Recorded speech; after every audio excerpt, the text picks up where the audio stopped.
Maintenant, il est très important de comprendre ce que signifie la repentance. La repentance n'est pas une émotion. Je l'ai vu tellement de fois. Des prédicateurs amenant des gens à une attitude émotionnelle, faisant une plaidoirie pour faire accepter le Christ. Et malheureusement, cela conduit très souvent à une déception, parce que l'émotion passe, et après il ne reste plus rien. Alors sachez ceci, la repentance telle qu'elle est définie dans la Bible n'est pas une émotion, c'est une décision. Ça n'est pas de vos émotions, il jaillit de la volonté. Si nous pouvons atteindre la volonté des gens et changer leur volonté, nous verrons des conversions permanentes. La plupart des soi-disant conversions dans l'Église d'aujourd'hui sont transitoires, parce qu'ils n'ont jamais vraiment changé la volonté de la personne. Ils ont vécu une expérience émotionnelle et ils se sont sentis exaltés. Ils se sont sentis merveilleux pendant quelques semaines, des mois ou même des années. Mais à la fin, ils n'avaient pas ce qu'il fallait pour continuer, parce que leur volonté n'avait pas été touchée. Vous savez, il y a deux langues principales dans la Bible. Le grec pour le Nouveau Testament et l'hébreu pour l'Ancien. Et chacune de ces langues a une signification spécifique pour la repentance. Pour comprendre la vraie signification, il faut associer les deux langues, et nous comprendrons le vrai sens de la repentance. Le mot grec en langue courante est traduit en changeant sa façon de penser. Donc, tout d'abord, la repentance est changer d'avis sur la façon dont vous vivez. J'ai vécu pour plaire à moi-même, pour faire ma propre vie. Désormais, je vais vivre pour plaire à Jésus, mon Sauveur. C'est une décision. Comme je l'ai dit, ce n'est pas une émotion. Vous pouvez vous repentir sans aucune émotion, évidente ou apparente. Mais tu ne peux pas te repentir sans changement volontaire. Maintenant, passons au mot « repentir » en hébreu. Ça représente bien le peuple juif, parce qu'ils sont un peuple terre à terre. Ils veulent savoir comment cela fonctionne exactement. Donc le mot hébreu pour se repentir signifie littéralement « de faire demi-tour », que vous avez fait face à la mauvaise direction en tournant le dos à Dieu. Donc vous faites demi-tour à 180 degrés pour être face à Dieu. Et vous dites « Dieu, je suis ici, dis-moi quoi faire. » Et je le ferai. Donc vous mettez les deux significations ensemble et vous avez l'image complète de la repentance. La foi ne vient qu'après la repentance. Tout le message de la Bible est dans cet ordre.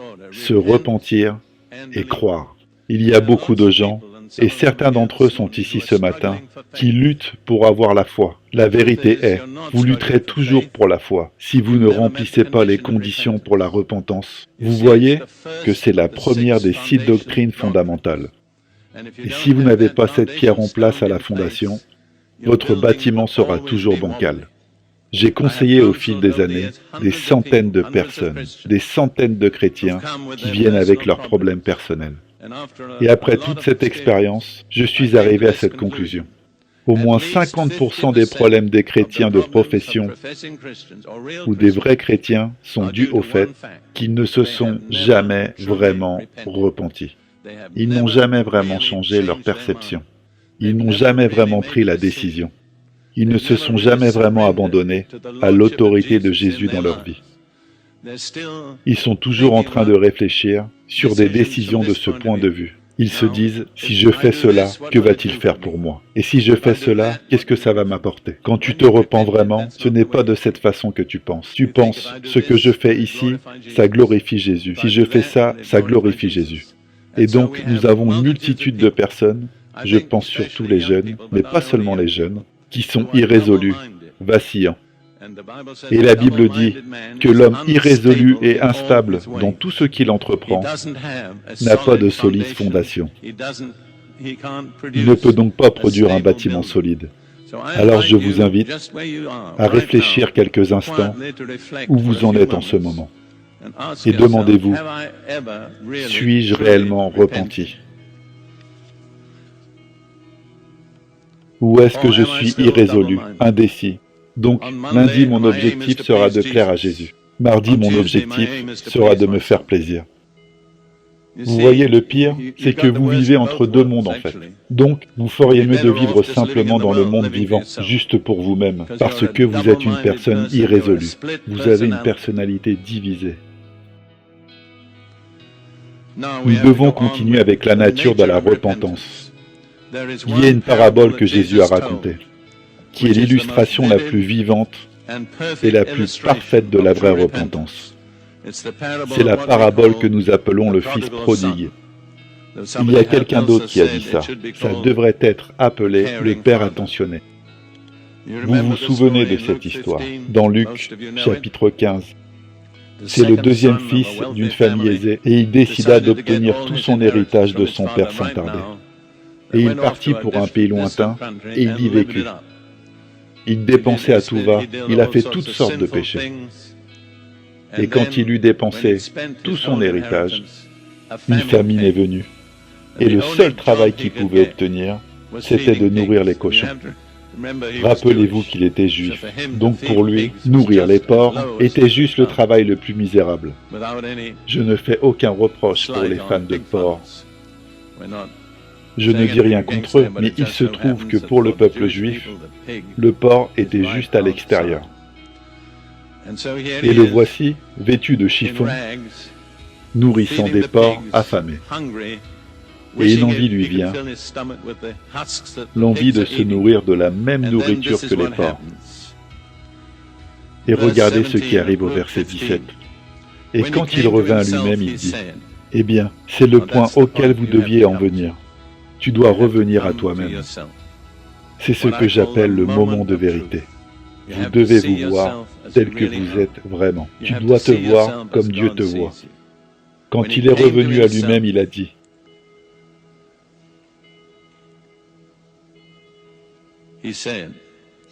combien d'ouvriers de mon père ont du pain en abondance, et moi ici, je meurs de faim.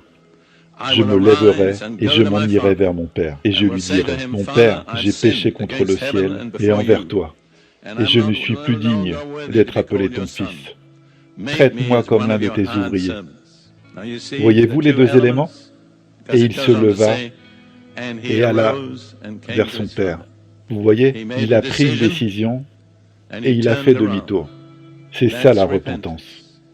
C'est prendre une décision et effectuer la réalisation de votre décision et retourner au Père que vous avez offensé, au Dieu qui t'aime, en se disant que j'ai fait un gâchis de ma vie. Je ne peux pas mener ma propre vie. J'ai besoin de toi. Veux-tu me ramener? La chose la plus merveilleuse est qu'il a dit à son père, « Fais de moi l'un de tes employés. » Mais quand il était en train d'arriver, son père le guettait. Je pense que c'est si beau. Dieu est comme ça. Quand nous commençons à nous tourner, il nous surveille et nous attend. Le Père l'a vu de loin et a couru à sa rencontre. C'est comme ça que Dieu est. C'est comme ça qu'il nous retrouve. Et il l'a embrassé. Et il ne lui a jamais laissé dire ces derniers mots. « Fais de moi un de tes serviteurs. » Et il a dit, « Faites sortir la plus belle tenue. Mettez une bague à son doigt, ainsi que des sandales aux pieds. » Et ils ont tué le veau gras. C'est le résultat de la vraie repentance. Ça vaut la peine de se repentir, d'être accueilli comme ça par Dieu. Pensez juste un instant à cette image. Il est revenu à lui-même et il a dit, « J'ai gâché ma vie. J'ai gaspillé tout ce que mon Père m'avait donné. Mais je vais prendre une décision. Je vais faire demi-tour. Je vais retourner vers mon Père et lui dire que je suis désolé. » Et il s'est retourné et il s'en est allé. Pensez-y. Ceux qui sont dans la vraie repentance, je parle de la repentance d'action. Surtout faites attention à la fausse repentance, ce que nous appelons aujourd'hui remords. Judas en a fait l'expérience de ça, écrite dans Matthieu 27, verset 3. Je cite, « Lorsque Judas, qui l'avait trahi, vit que Jésus était condamné, il fut rempli de remords et rendit les 30 pièces d'argent aux principaux sacrificateurs et aux anciens, en disant « J'ai péché en livrant le sang d'un innocent ». Ils répondirent « Que nous importe, cela te regarde ». Alors Judas jeta l'argent dans le temple, se retira et alla se pendre. Vous voyez, Judas avait des remords, mais il n'a jamais changé. En fait, je pense qu'il avait dépassé la limite et ne pouvait plus changer. Et pour moi, c'est un comportement très grave.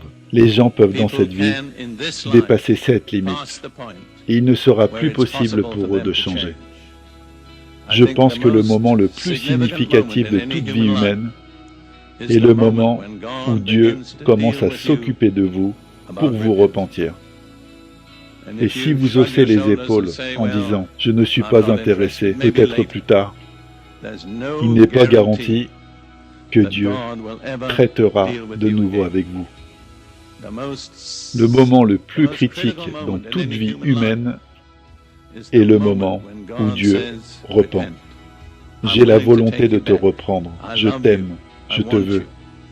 J'ai pu observer la vie des gens et des choses dans la Bible. Et j'en suis arrivé à une conclusion. S'il y a une chose qui met vraiment Dieu en colère, c'est la méprise de sa grâce. Il nous offre librement sa grâce. Si nous la méprisons, il se détourne en colère.